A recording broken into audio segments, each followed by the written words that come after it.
So let's see. The other day, we already talked about fertilization in different kinds of amphibians and how that varied. Right. So you've got frogs mainly fertilizing exteriorly, salamanders doing both, but all the advanced salamanders have spermatophores, and therefore they fertilize eggs internally. And all the caecilians fertilize internally too. And we also want to look at what they do after fertilization. Right? So what do they do with those eggs once they're fertilized? And there's a lot of variation here because there's so many different evolutionary variations in the way that eggs are deposited. And if we look at salamanders first, they're less diverse than frogs are. So they don't have quite as many unusual variations in their method of egg deposition or where the eggs develop. But a lot of the same sorts of things happen in both groups. So the ancestral thing for amphibians to do is to lay eggs in the water someplace. And the eggs hatch into larvae and they go through a growth process and then either mature or don't mature into a terrestrial adult, depending on whether they're pedimorphic or not. So this table kind of illustrates for salamanders what the options are. And they distinguish things by whether or not the salamander involved has aquatic eggs and larvae or terrestrial eggs, and then aquatic or terrestrial larvae. So the aquatic egg thing is the most primitive, right? Because the eggs are laid in water, they hatch out into aquatic salamander larvae that go through a development process. And there's a differentiation here between the kinds of salamanders and where they live, if they're aquatic or associated with aquatic systems. So some of them feed in ponds or marshes or some still body of water, and those larvae look a little different than the ones that live in streams because the stream environment's different. The substrates are different, the water's moving rapidly, and so they're differentially adapted for those conditions. And so these are typical pond-type salamanders. They've listed here. All of our Ambystoma, except one species, is adapted to pond breeding. And they like ponds rather than lakes because they don't want fish around their larvae, so they stay away from bodies of water that have fish in them. It's not like they never use them, but they definitely have a preference to use fishless ponds. And that's why they use so many ephemeral ponds. It's because of that advantage. Some plethodontids also use ponds, but most of the plethodontids that breed in water are stream associated. So there's a difference here. You'll notice there are genera and families that are associated with flowing water that will not be in this list, and vice versa. You don't get sirens, for instance, much in streams. They like still water mostly. But you don't get mud puppies very much in still water. Like around here in southwest Missouri, they only live in our rivers.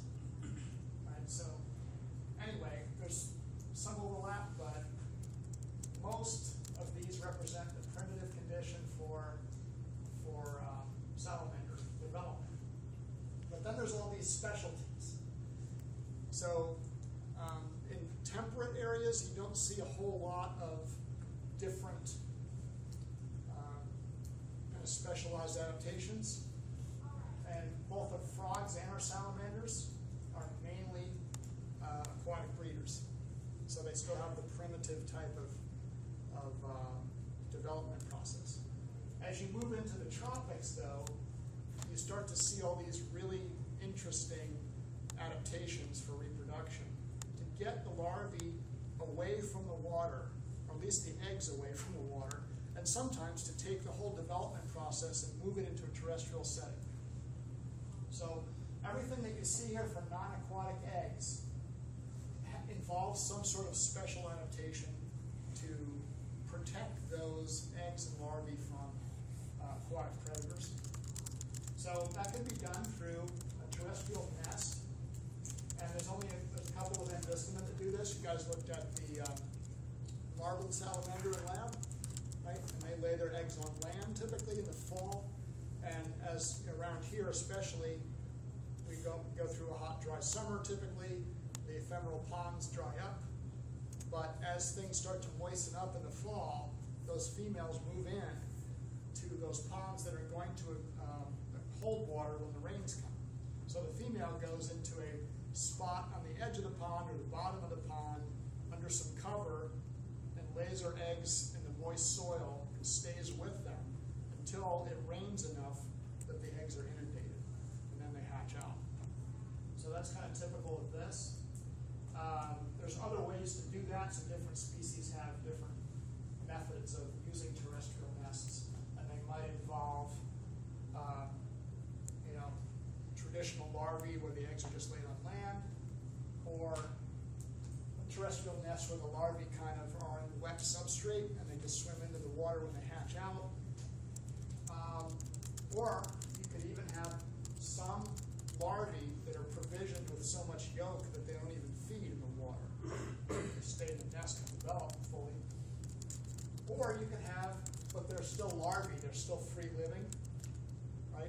But direct developing eggs don't have a free living larval stage. So what happens here is that the entire larval stage is experienced in the egg. They never hatch out. So what will happen is there'll be no larval salamander swimming around anywhere. It'll go through the larval stage in the egg, transform, lose its gills, and hatch out as a little miniature adult. It's direct development. And that could happen on the ground, which is what a lot of our species in the genus Plethodon do. Right? We saw the various redback salamanders and the slimy salamanders that live here. They're all direct developers. They never go in the water at all. Some of them, not very many salamanders, but a few of them do this. They live in places where they actually climb into trees and lay their eggs in vegetation instead. And you obviously have to have really high relative humidity for that. So these would be in places where they have a nice humid microenvironment.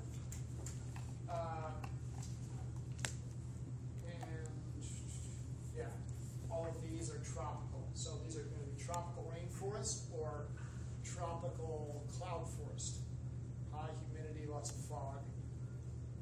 And there's even a few salamanders, not very many, but just a handful of species that are viviparous. So they don't lay eggs at all. They retain their eggs in the oviduct and give birth to live offspring. But that's really, really rare in salamanders. So all of these, though, represent adaptations away from the primitive trait of laying eggs in the water. And then we have frogs that do even more stuff. And there. So what does this stuff look like? Right. So I was out on Saturday to the field station and saw lots and lots of these. The spotted salamanders have already bred, and they've really bred this year. I mean, there's egg masses everywhere in those ponds. And they look like this. They vary in size from about golf ball size to about softball size. Every single stick in the water is just covered up with egg masses. You can see that this stem here, female climbs up onto this stem and lays the egg mass so it adheres to that structure. So it's up in the water. It's not laying on the bottom, right? So it's important. Water circulates all the way around it. That's what pond breeding Endostomatids do, typically. Except for this one, right? This is the marbled salamander. And notice that she's laid her eggs on the substrate, and it's moist ground. But she's going to sit there with those and hang out with them until the water shows up. And by then, they'll be able to probably hatch out and swim into the water. This is a stream breeding salamander's egg mass that's been pulled up on the land so you can see it better. But notice these are shaped differently, and they're probably stuck under something like a flat rock instead of just sitting out in the water, getting beat up by the current. So they have, different shape, and they have stalks here where they're probably attached to something to hold them in place. And then you've got these direct developers. This is a Bolitoglossine plethodonid, so it's a tropical species. And very, very large eggs, lots and lots of yolk in them. There's no larval stage at all. Direct development of the embryos into a little miniature adult. Some of our plethodonids do this too. So lots of variation. How much defense will they give for that? If they see a predator coming, will they just take off? They, even fairly small amphibians, some of them exhibit some parental care with direct developing eggs. And for most species, it seems like there's some sort of attendance of the egg mass for direct developing species. And it might, in the species where it's been experimentally addressed, if you remove the parent from the egg mass, the survival of the eggs goes down. So there's a number of mechanisms, though. It could partially be that the parent and its antimicrobial skin secretions are inhibiting fungus growth and things like that. But they will also chase away small animal predators, insects, other salamanders that might want to eat their egg mass. And the combined effect of all of that is substantial. There's a much higher probability of those eggs surviving and hatching out if the parent stays with them. But yeah, if a snake shows up, well, all bets are off. I don't know what they do in that case. So, and then we'll get to that when we talk about life history and parental care adaptations. There's a lot of that going on, even in tiny little frogs, believe it or not. So what about frogs? There's a huge table in your textbook that's like the salamander table that we just looked at, but it's so unbelievably detailed and lengthy that it's not worth the time going through all those examples. But just to give you just a general overview of what frogs do and why the variations exist. This is a good general look at how egg structure varies in species that we have here. So these, for example, are wood frog eggs. And it's very typical. You get these large breeding aggregations of wood frogs, which would be breeding about now, much further north than this. So they breed when it's really cold. And they lay their eggs in the water sometimes before the ice is completely melted. And so they put the eggs together in these egg masses. I think there's some thermal benefit there, maybe, to the large mass of eggs in one place. They probably heat up because the embryos are all kind of dark here and they probably absorb some sunlight.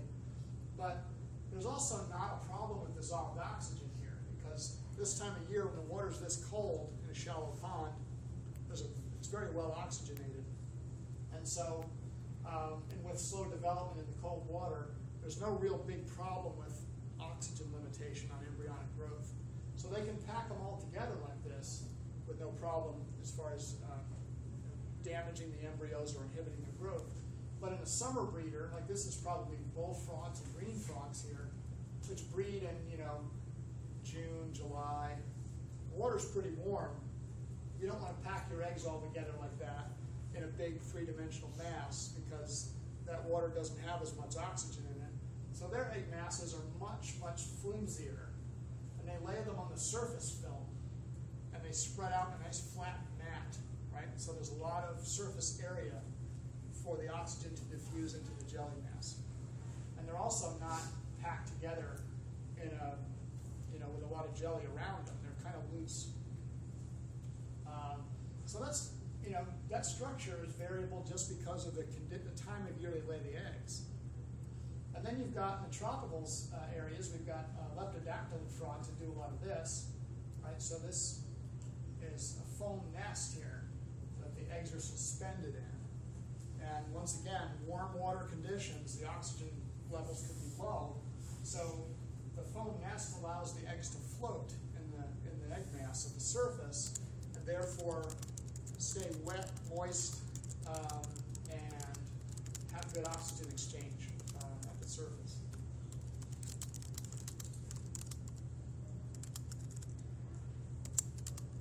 And then you have all these frogs that don't breed in the water. and especially in the tropics, this becomes really, really common. There's all these different adaptations to get your embryos and your eggs away from those aquatic predators. And there's kind of a transition here. You go look at a gradient from, say, reproductive strategies, from lay your eggs in the water and, deal with it. Right? Try to get your eggs in a place where there aren't many aquatic predators, or just lay lots and lots of them in dense vegetation where it's harder for the predators to get to them, things like that. But you can also do what this frog does. So here's a sort of an intermediate situation.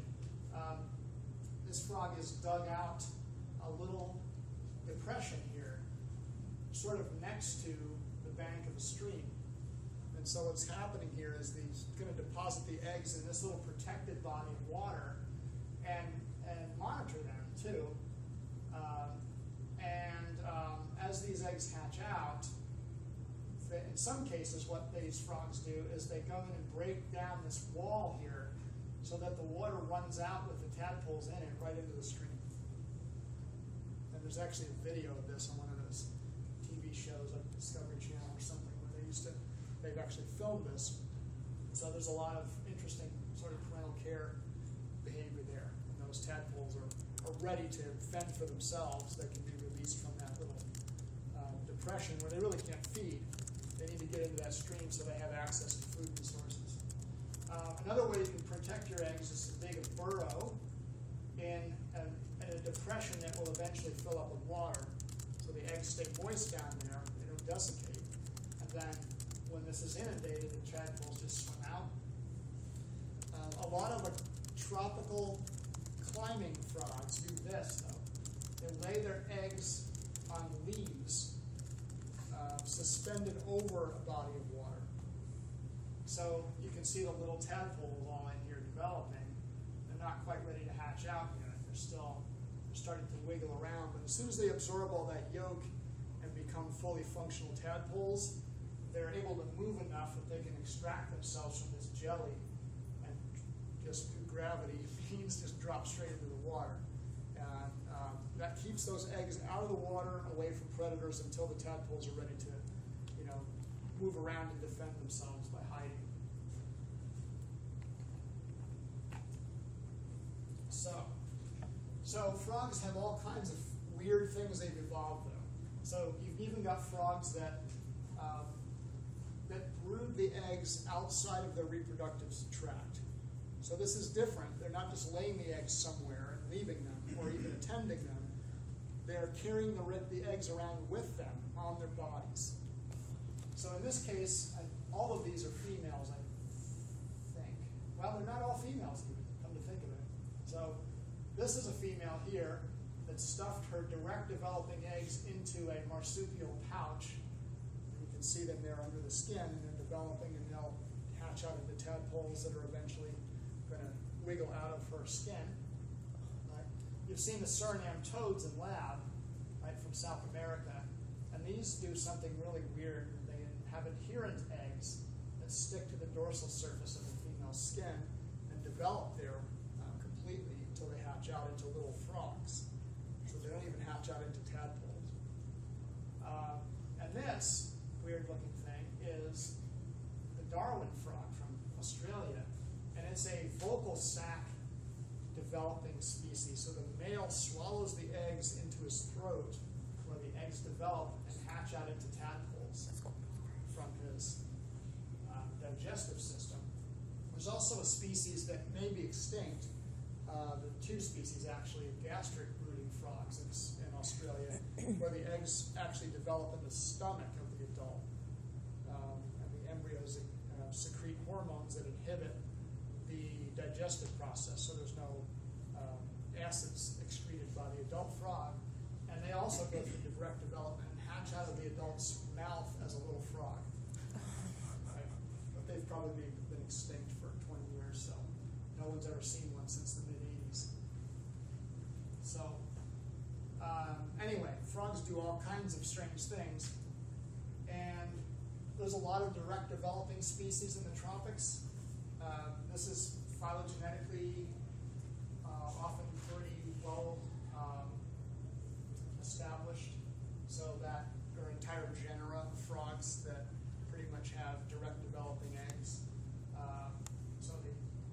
adult will lay eggs on land, and those will develop into little frogs. So you can see them hatching out here, the individual eggs.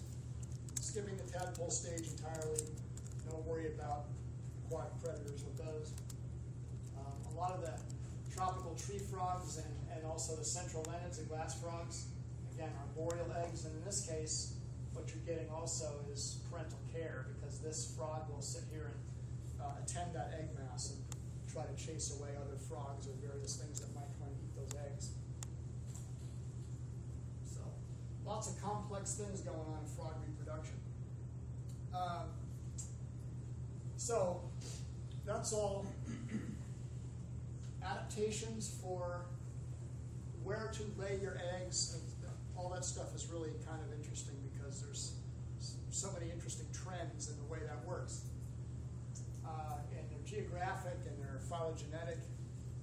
But there's other interesting things in reproduction going on in amphibians and reptiles that have to do purely with genetics and not with behavior of any sort. So now you'll notice that we're getting away from purely amphibian biology here because we've got lizards listed over here. So I thought I'd just talk about interesting anomalous methods of genetics related to reproduction in one area. So what we're looking at here, if we want to look for comparison, just consider what happens in a normal reproducing species where you have two sexes. So you got a male and a female, and the genomes are indicated here, genotypes. And so in this case, you've got let's say a female and a male, and we're just indicating that they're both diploid, and then they make their gametes, and they're both haploid, and that restores the diploid condition in their offspring. And each of the offspring has half of the parental genome. So, that's what we all learn all the way through general biology and genetics, and that's the way life is supposed to be, right? Well, not so much. If you're an amphibian, there's some reptiles that do some pretty strange things too. So this is where you get to learn about some of the weird exceptions to the rule. There are frogs that are hybridogenetic. And what this means, there aren't a lot of these species, but there's some that do a lot of this with just a couple different species that hybridize. So those differences are indicated here with A's and B's. So the A genome is for a different species than the B genome. Okay? So what happened is this female originated from a hybrid event between an A species, AA, and the B species, diploid condition, BB. So she is now an AB frog. She has half the genome of each of the parental species. And she is now a new species of hybrid frog. And instead of breeding like you would normally, like this, there's a different mechanism involved in hybridogenesis. What this female does is she breeds mainly with the parental species of male. One or the other. Doesn't matter which one. But what happens here is really kind of fascinating. Notice that her genome, AB, is what her offspring's genome is going to be too. But what we're leaving out here is that the male genome fertilizes this egg and contributes to the somatic development of this frog.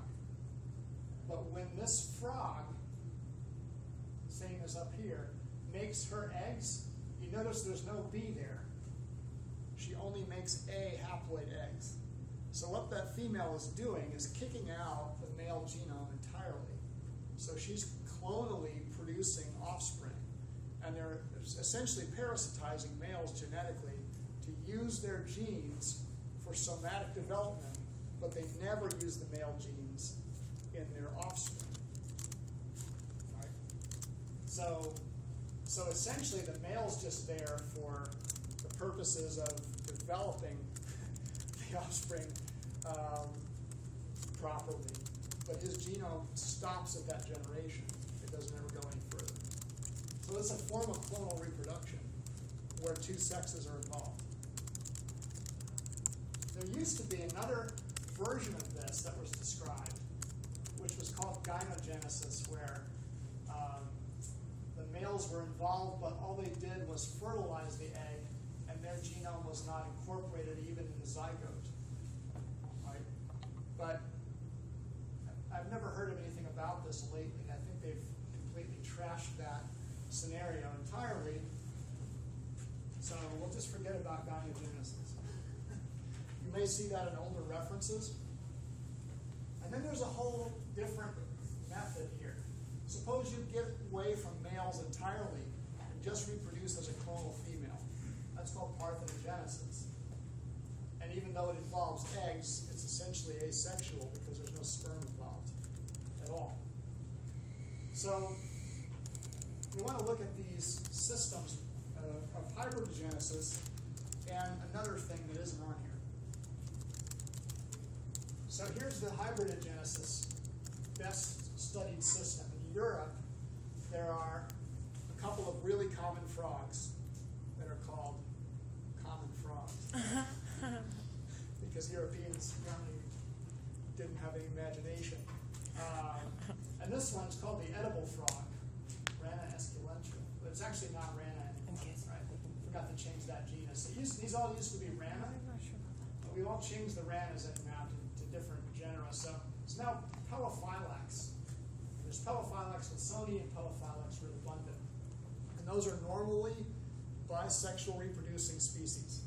But they hybridize when they get together in similar, where they overlap in their habitat use.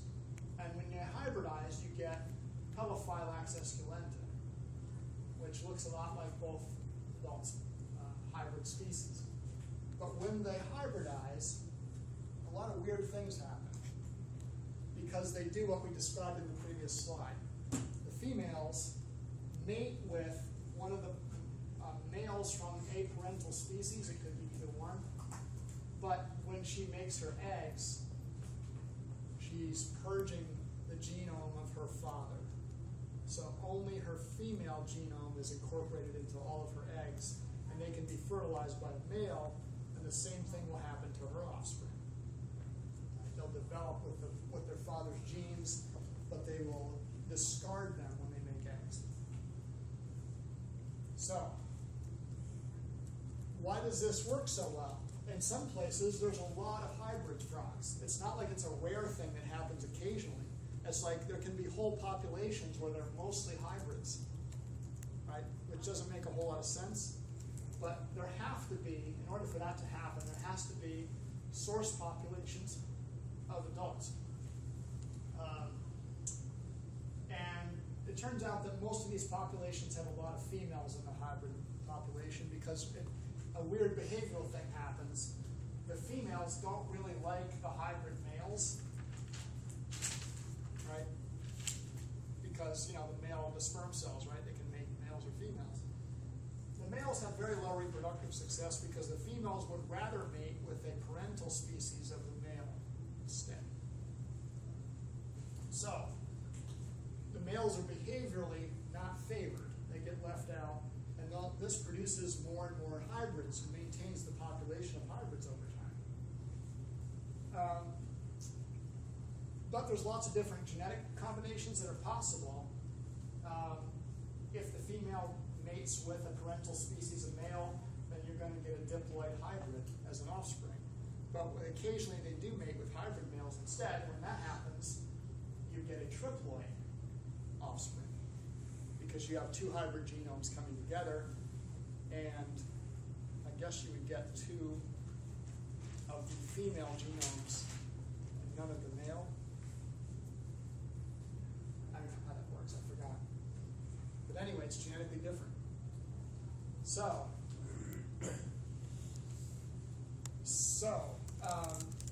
genetically speaking, and you can look at this from evolutionarily as well, why do these persist so well? And it turns out that the hybrids are actually better adapted to the landscape in some cases than the parental species are. They can use more available habitats because they have a broader scope of adaptations, right? They have some of the benefits of each species. One of these species is primarily a pond breeder, and the other one is primarily a stream breeder. They use different breeding habitats. Hybrids can use a variety of breeding habitats. So they're better suited to being generalized and occupying a lot of different available habitats for breeding. That gives them an advantage. However, the cost here is that when you get too many hybrids around, the hybrids are not genetically suited to do very well. There's a thing called hybrid load in genetics, and it has to do with a deficiency of maladaptive genes being combined in the hybrid. Right? And if you get too many hybrids in the gene pool, then it results in a lot of offspring that don't do very well, and that reduces survival. So it's a complex system.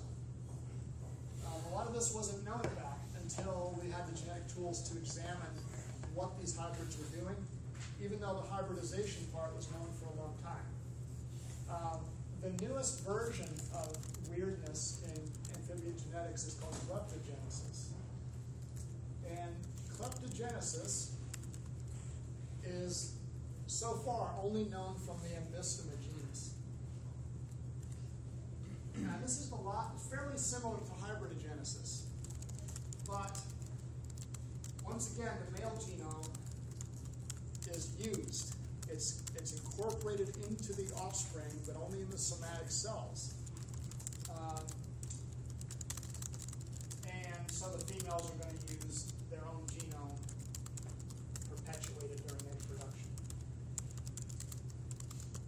But this is more complicated because it doesn't just involve one species, and it has an ancestral component to it, which is kind of weird. It turns out that this reproductive system is only known from this genus. It's very unique for vertebrates. No one's ever documented it in any other organism. So, what they found out from the molecular studies of the genes is that there are multiple genomes in these hybrid species. And there's two species of Ambystoma which you guys have not seen in lab because they don't occur in Missouri. But they look a lot like our smallmouth salamanders. They're nondescript, looking brownish ambystomatic. Right? One of them is a stream breeding species, the only stream breeding species of Ambystoma. Ambystoma barbari occurs in Kentucky and southern Ohio and that general small area in the Midwest. And then there's Ambystoma laterale, which is the blue-spotted salamander, which occurs mainly from the Midwest over to the Northeast and New England area. And so ancestrally, this was the hybridization event. Ambystoma barbari and Ambystoma laterale formed a hybrid species. And all of these hybrids have the mitochondrial genome of this species only. But they always have Ambystoma laterale in their genomes as well. But now think about this, right? There's Ambystoma, multiple species that can all breed in the same ponds. And so they're able to hybridize because of this overlap. So there can be up to, well, I've forgotten how many species can be involved. I think there's up to 5 Ambystoma that can be involved in this system. It's just crazy. The other thing is that it's like the hybrid frogs. It's very, very common. So there's a lot of populations that have a lot of hybrids in them. And the female, again, breeds primarily with a pure form of a parental species. Incorporates this genome during the somatic development of eggs, but then the female is going to essentially get rid of that genome when she makes her own eggs. But the benefit of doing this, by the way, this genetic piracy, why use the male genome at all, right? If you've got diploid eggs, let them develop this diploid offspring and just clone yourself. The female sperm could just trigger development, and that would be fine. But instead, it's thought that this works this way because incorporating the male's genes into the somatic development of your offspring could actually provide an evolutionary benefit. That if the male of the pure parental species is well adapted to that particular location where the organism lives, then your offspring is getting a genetic advantage because it is receiving those genetic benefits for development and survival. But we don't need those to reproduce, right? We'll kick those out and just keep the female genome. So, anyway, just to look at some of these, this is Ambystoma barberi, the stream breeder, and these are all the other participants. And so you've got, let's see, that's the tiger salamander, which is sometimes involved. And you've got the blue-spotted salamander, the Jefferson salamander, which is another one from the Northeast. I forgot what the fourth one is. Anyway, when you look at the hybrids, it's hard to tell them apart. So they've genotyped all these. This is a pure Jefferson salamander, and these are two hybrid Jefferson salamanders. So they have laterale genes, and you can get diploids. The hybrids are typically triploid, but sometimes they're tetraploid, depending upon who they mated with. Sometimes they're even pentaploid. You get 5 chromosome sets in there for some reason. Right? Same thing for the opposite side. Here's a pure laterale. Here's a laterale diploid hybrid and a laterale triploid hybrid. So it's a really complex system. These occur as close by as central Illinois is the closest you can run into these, where the two species overlap. So, and they do have a lot of hybridization all over. So this schematic from a recent paper, all the green symbols here are pure forms of either one species or the other. Blue spotteds are Jeffersons. But all the other colored symbols are a complex of hybrid species, where you've got the genotypes of hybrids as well as at least one parental form involved. So the genetic history of this must have been interesting to see how it all got together. So, anyway, what about parthenogenesis? This is a partially an old story and partially a very new story. The oldest examples of parthenogenesis in reptiles have been known for over 40 years. Way back when it was observed that this genus of lizard, Spitacellus, which used to be Nematophorus, so you'll see a C here instead of an A for the genus, were known to hybridize. And there are lots of species of whiptails in the southwestern United States and northern Mexico. And they're ecologically quite similar. They're different in terms of their habitat preferences, but they tend to be desert species, and there's a lot of overlap where different kinds of habitats come together.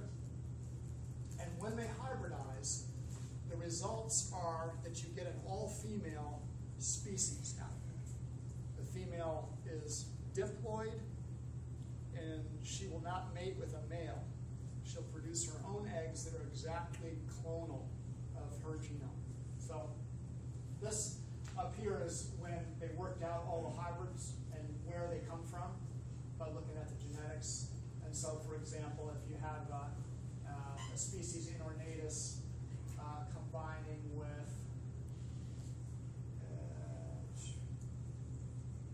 let's see, where'd it go? Well, I gotta read this now. There it is. Right. So I guess, right, so the parental forms of this would be Gedgularis and Inornatus. You would get Nematophorus or Aspidicellus uniparens. And the name simply means, single parent, right? So all female. So all these gray ones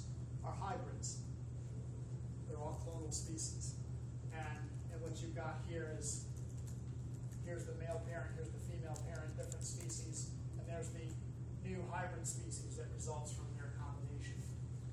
So how does this differ from hybridogenesis or something like that? It's a completely different mechanism. And it has to do with what's going on in the cells. So here is, what you learned about meiosis in general biology, right? You get the parent has its diploid arrangement of chromosomes in the cell. So we're just looking at 2 chromosomes to simplify it, right? So in preparation for meiosis, those are replicated, and you get 2 copies of each one of those. And then meiosis separates the 2 copies, right? And then here, first division. And then the second division, the first division separates the homologous pairs. The second division separates the copies, and you wind up with a haploid gamete instead of a diploid combination like the adult have.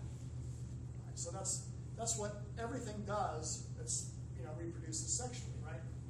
Except if you're one of these lizards.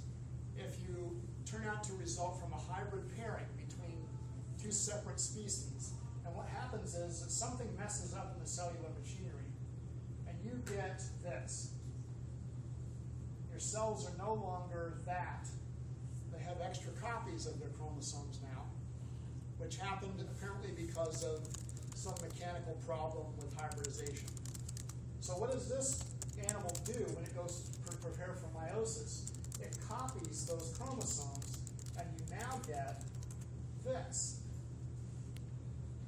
Right? An 8 chromosome version instead of a 4 chromosome version that goes through meiosis. And so when this goes through meiosis, you get a first division that simply separates the 4s into 2s. And then when the second division occurs to separate the extra copies, you wind up with a cell that's diploid. You don't need any other genes. You've got all you need. So there's no males involved here. Female cranks out diploid gametes and produces all female offspring. That's all you get. I guess you get some males, but they're rare. So the other weird thing about this is that the females physiologically are not prepared to do this unless they go through the behavioral processes of courtship to trigger the right hormonal processes to develop the eggs. And so what you get is hybrid females going through a courtship behavior with themselves that includes what they refer to as pseudo-copulation. Right? So these are both female lizards, but one of them is attempting to copulate with the other, even though she has no hemipenes. And this is necessary for the developmental process to take place. So we've known about that process of parthenogenesis for a very, very long time.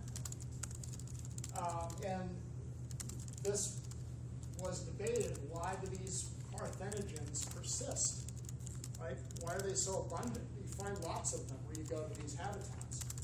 And so the evolutionary reason for this is that if everybody's a female, everybody makes offspring, and it's a benefit to enhance population growth. A population of all female organisms has a much more rapid capacity for growth than for a species that has half males in it, because the males can't produce any offspring. But the counterpart is there is a downside. Everybody's clonal. So every female produces a clonal lineage of offspring that persists through every generation. They have no genetic diversity, right? Because they're not mixing their genes with mates to produce a more diverse gene pool. How are they surviving any kind of bacterial infections or something if they're not genetically diverse at all? How have they survived this long? They're probably not. So what's happening is their age evolutionarily is probably very short compared to the ability of a bisexual species because of their greater adaptational capacity. to evolve and adapt to an environmental change. So we expect these hybrid species to come and go, but we'd be recreated through hybridization events. So they're benefited in the short term because if they're well adapted to the environment, their population growth capacity is high. But if there's any changes going on, they're probably not going to adapt very well because of the low genetic diversity. Now, it turns out that, oh, wait a minute, that's not the only form of parthenogenesis. And in the 90s, I still remember when this happened, there were people going, you know, it's weird. I have this snake in my lab, and it was born in the lab, and it's always been in my lab, and it's always been isolated, and it just gave birth last year to 5 babies, and it's never been with a male. You know, and somebody else would go, yeah, I saw that once too, but we look at each other and we go, you know, we must have had something weird going on where I'll just blame it on a graduate student or something. Another snake, and it mated without our knowledge. Who knows? Well, finally somebody saved. It's like, well, I saved those offspring because they were all dead. They were all like stillborn offspring. And somebody finally checked the genetics, and it's like, oh my God, these are identical to the mother. Right? But this species isn't hybridogenic. It's not a whiptail lizard. It's not a hybrid animal. It's just a normal female snake, and it produced a whole batch of clonal babies. How did that happen? Well, it turns out there's other mechanisms for parthenogenesis other than the ones described in the lizards. So what we just described in the lizards is this. I'll just call it obligate parthenogenesis, for lack of a better name. You get all female offspring that produce diploid eggs that develop on their own. And there's never any males involved, so they only reproduce this way. Right? And this is known in a number of different squamates, mostly in those teid lizards, the whiptails, but a few geckos do this, and there's at least one snake that does this, a little blind snake that's been carted all over the world and become established in Hawaii, Florida, and different places. You only need one, right? You don't need a population, you need one individual, and she's a population. She can now lay eggs, she can have all kinds of babies, and you can have a population from one animal. Facultative parthenogenesis, as this new mechanism is called, happens occasionally in species that normally reproduce bisexually, males and females. And there's at least a couple of mechanisms, and usually the offspring in this case are all male, but sometimes they're all female. So this is still in development, and they're currently doing surveys to figure out just how many species do this, but the number of species that have been detected to do this is constantly growing. And it's mostly in snakes, but it also occurs in birds, and who knows what else. So occasionally these things that are supposed to reproduce normally are cranking out babies somehow clonally. All right, so there's more to come on that, but we're out of time, so I will tell you about it on Wednesday.